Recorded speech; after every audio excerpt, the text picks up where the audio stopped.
علشان تعرف نفسك وتعرف الناس، علشان تعيش مستريح في حياتك محتاج بوصلة، وأكتر بوصلة مظبوطة هي الرسائل اللي جاية من قرآننا الكريم. قال تعالى: يا بني اذهبوا فتحسسوا من يوسف وأخيه ولا تيأسوا من روح الله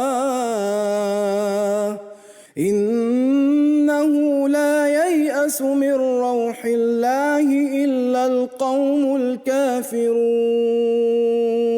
ولا تيأسوا من روح الله. الآية دي جت على لسان سيدنا يعقوب عليه السلام لما أولاده كانوا فاقدين الأمل يرجعوا أخوهم يوسف. معنى روح الله يعني رحمته وفرجه ولطفه اللي بيفك الكروب. اليأس من رحمة ربنا معناه إنك نسيت إن ربنا قادر على كل شيء. حتى لو الدنيا اتسدت في وشك، افتكر إن فرج ربنا قريب جدا. في لحظات الإحباط ممكن تحس إن خلاص مفيش أمل، لكن افتكر إن ربنا بيغير الحال في لحظة. يمكن دعوة صادقة تغير مصيرك كله. الأزمات مهما طالت ليها نهاية، والرحمة مهما تأخرت فهي جاية أكيد. فخليك دايما متفائل. قول: أنا مش هقطع أملي بربنا، عشان ربنا رحيم وقادر. اللهم ارزقنا حسن الظن بك، ولا تجعلنا من القانتين، وافتح لنا أبواب رحمتك وفرجك يا الله.